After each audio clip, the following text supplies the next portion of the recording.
Good evening and hello, this is Dave with SpinnerX Studios and welcome to my channel and happy Halloween.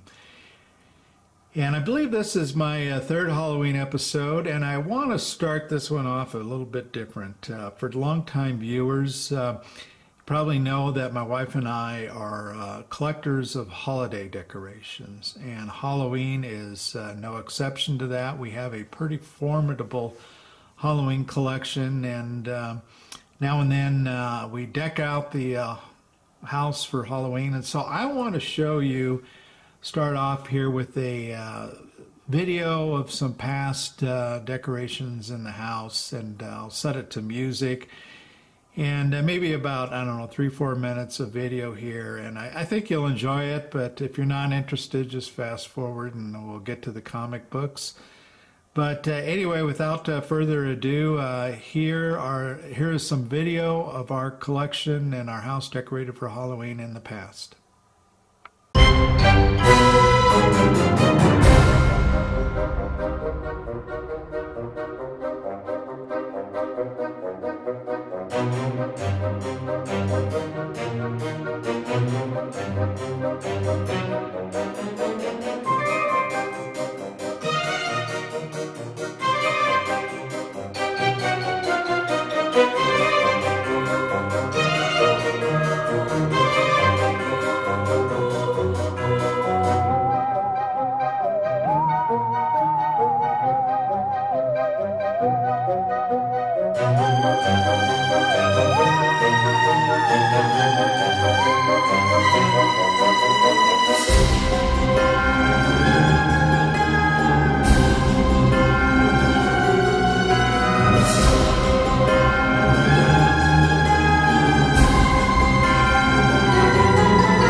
All right, folks, I am back, and let's take a look at some comic books.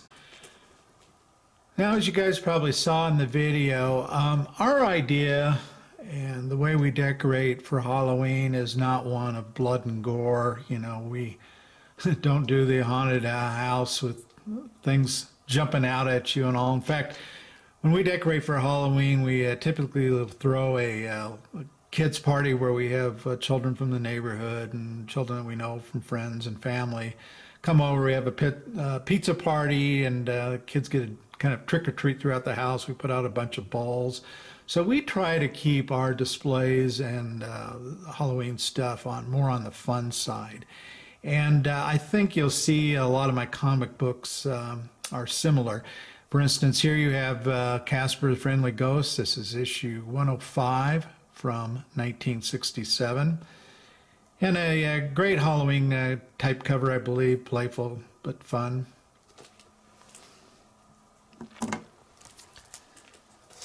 Okay, next up is Spooky Spooktown. This is issue number 37.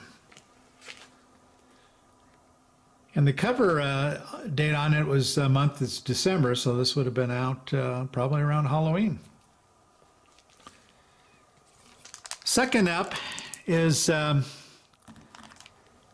Tales of Terror number 12, a great werewolf cover, and the werewolf really reminds me of the movie American Werewolf in London, which I'm sure you've all seen.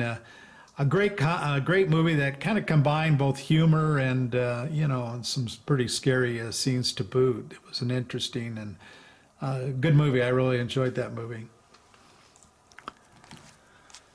Okay, now moving on to Black Cat number 48, and this is from 1954. And as I've mentioned, Black Cat, interesting title because it went from superhero to horror to western during the life run of its title. But this is a you know, great cover with a zombie coming out of the water there. Appears to be maybe the ocean. And then more to the lighthearted scene. Here is a Mighty Bear. And I don't know the date or issue number on it. Unfortunately, I didn't write it on the back. I apologize. But anyway, just some fun Halloween scenery there.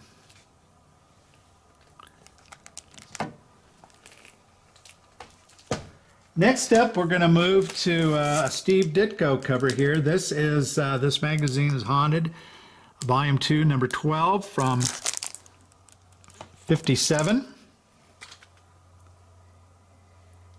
And once again, just some classic imagery. You know, you got the wind blowing, some rain coming down, and the house in the background. Great Ditko cover. All right, next up, we're moving back into some fun Halloween, and this is Casper, Strange Ghost Stories. And let's see, the issue number on this one is number 14. But once again, great classic imagery with the pumpkin, the scary tree, the moon.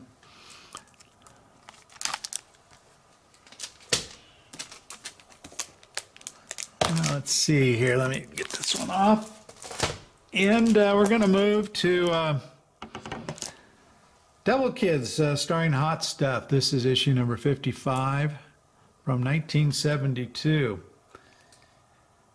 And obviously Hot Stuff is a pretty apt character for this time of the year.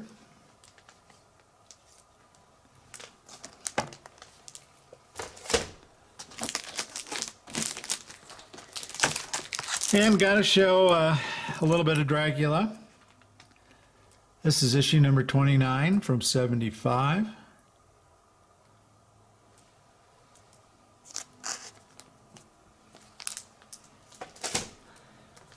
think I showed this one on.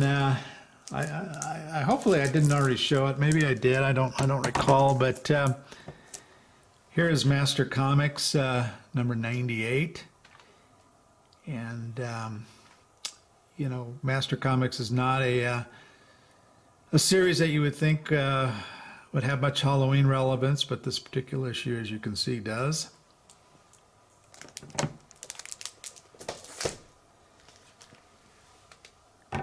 And then here we have a great little Audrey and Melvin Halloween cover with Melvin out trick-or-treating.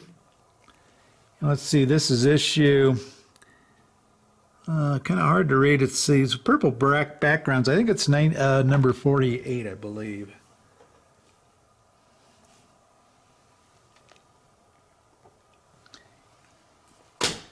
And then,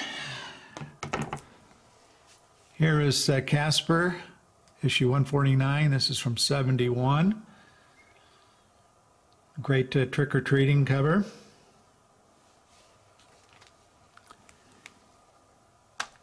And then here we have Crypt of Shadows, number 6. A number of years ago, the original art for this cover came up for sale, and I was tempted to bid on it and did not. And looking back, I wish I did. It really, as I recall, didn't sell for a tremendous amount at the time, but I'm sure if it came back up for sale, it would be a fair amount more. All right, I'd like to end the video, by the way, with, you know, in the background there, you can see my reader rack. And everything on there is stocked with Halloween or horror-related comic books, primarily ECs, but a lot of other stuff too. And so I just grabbed a number of books off of that rack, and I thought I'd show them real quick, just to kind of show you what's on that rack. It's not all pre-code hardcore horror. Here's a little Pep Comics, issue 369.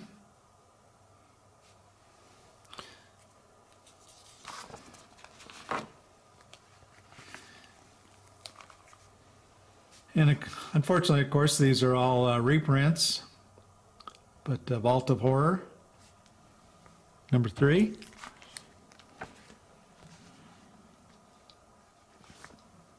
Shock Suspense Stories, number 8. I think the layout of these covers is just great with the logos up top there, and the fabulous artists they had, of course, over there at EC at this time. Weird Science, number 8.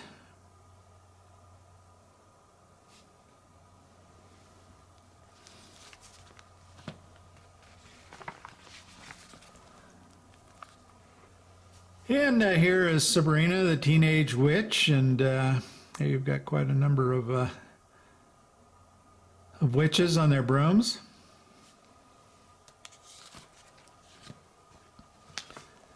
Tales from the Crypt, issue number 6.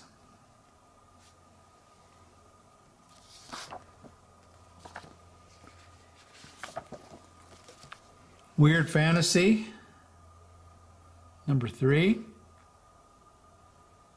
And then I'll end with a classic EC cover. This, of course, is Vault of Horror, number 19. So yeah, just a kind of a sampling of what I've got on that rack. Let me kind of view it back. We'll maybe try to go in a little bit closer here. There you got one of the Marvel Monster books. But as you can see, quite a number of the ECs, but also Harvey. All right, guys. Well, that'll do it for this video, and I hope your October's going well, and we'll talk to you later. Take care.